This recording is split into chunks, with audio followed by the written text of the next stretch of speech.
Hey everyone, it's Shakira, aka the Dope Doula, and I am finally back with another video.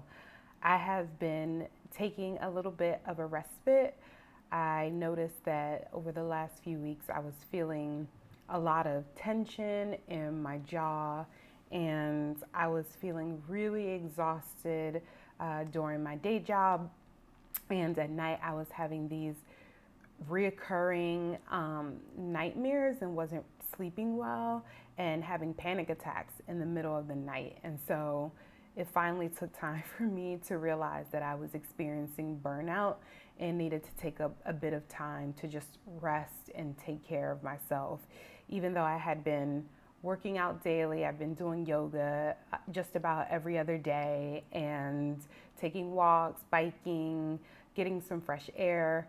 I wasn't giving myself an opportunity to turn my brain off and not work. Between producing these education videos, working my other job, and tending to my home, it like my brain was just completely on at all times. And so I gave myself permission to just turn off, not have to focus on anything too mentally taxing, and recharge. And so I'm back. Thank you all for your patience. Thank you for continuing to follow me and for tuning in. So today we're back for part 2 of our What to Expect When You're Expecting series, and we are focused on the second trimester in this video. The second trimester usually occurs between 14 and 15 weeks and goes till about the 26th, 27th week of your pregnancy. Remember, the due dates that you are given during your checkups are estimations based on the date of your last menstrual cycle. And those estimations are not always perfect, so we try to give a bit of a range for you when it comes to your weeks and due dates and the progression of your pregnancy. If you're coming up on your second trimester, this is when you can expect to feel a bit of relief from the first trimester blues. Some of the nausea and the intensity of the first trimester symptoms will start to ease up. Many people report that the second trimester feels like a complete breeze. You get a bit of relief.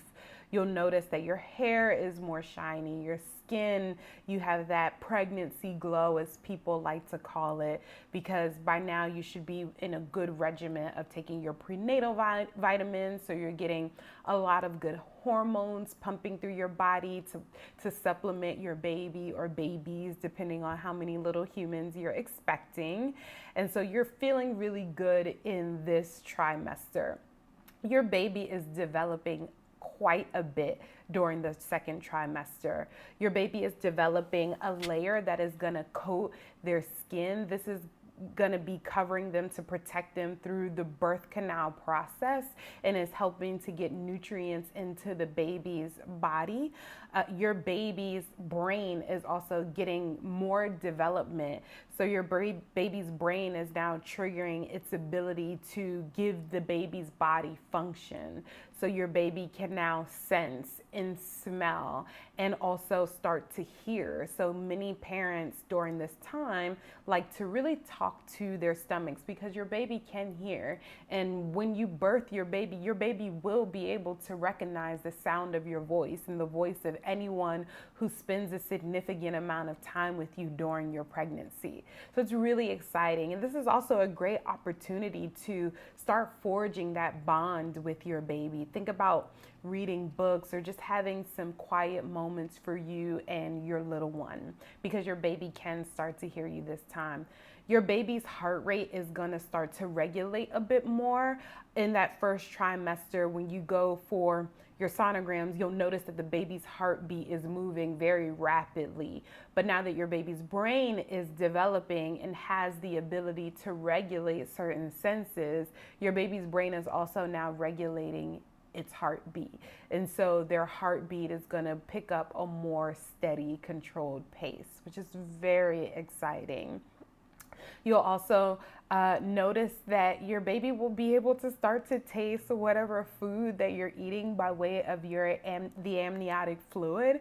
And so whatever you like, your baby is gonna learn to like. But you also want to be careful as well, particularly when it comes to spicy foods or anything that could potentially be a trigger for your baby's digestive system, which your baby is also developing in the second trimester. There's so much happening, and you are getting ready to bring this baby into the world. During this time, here are some things you want to be thinking about in preparation for your labor and delivery. Of course, you want to continue to be in movement. This is a really critical time now that you may be feeling a bit more relief and some of your symptoms are subsiding.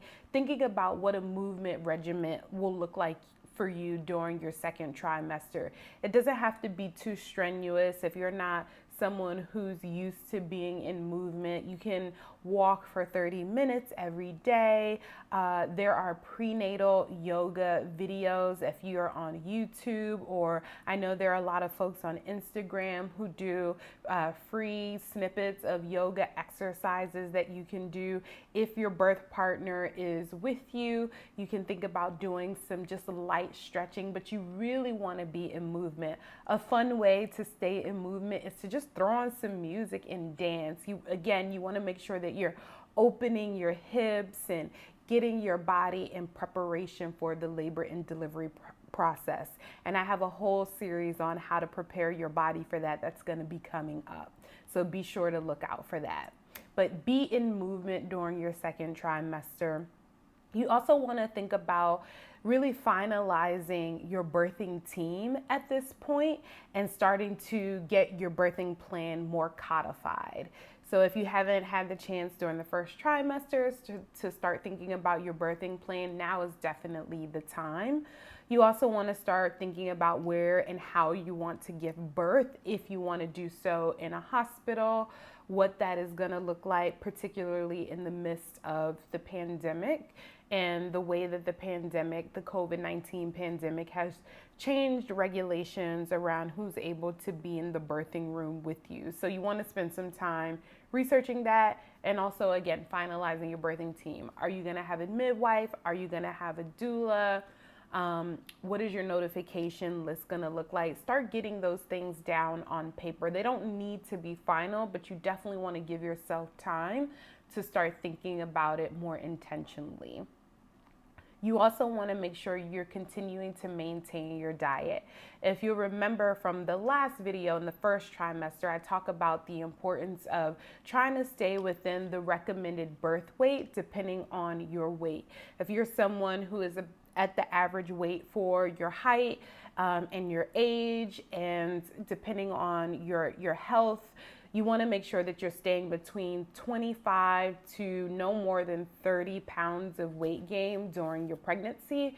If you're a little bit underweight, and sometimes that happens, particularly if you experience a first trimester where you're vomiting quite a bit and not able to keep food down, or didn't really have an appetite, you may be experiencing that you're underweight. You're going to be able to gain a little bit more weight, but you want to be cognizant of how you're eating. I know a lot of people say that, like, oh, I'm eating for two, so I can eat anything I want. Trust me, you want to be very mindful of getting enough vitamins, getting leafy green vegetables, drinking a ton of water. You want to keep that body hydrated and in movement. Certainly don't deprive yourself of the things that you desire. It's good to desire and to treat yourself. And we want to make sure that we're keeping you and your baby absolutely healthy during pregnancy, during labor and delivery, and particularly postpartum. So while I want you to have those pregnancy cravings, I also want to make sure that you are getting everything that you need to be absolutely sustainable for the long haul. So just be checking in on your diet, checking in on your weight gain. And then, of course, continue to be checking in on your mental health during this time. There's a lot going on in our world right now. My heart goes out to anyone who has experienced any loss during this time. May God, Allah, the universe cover you. And if you haven't lost anyone, but you're just feeling a sense of overwhelm, which I'm sure many of us are, anxiety tends to pick up the closer you get to your due date. Also use this time to think about what a mindfulness practice will look like for you. Unplugging as you need to do, turning off social media, turning off the news.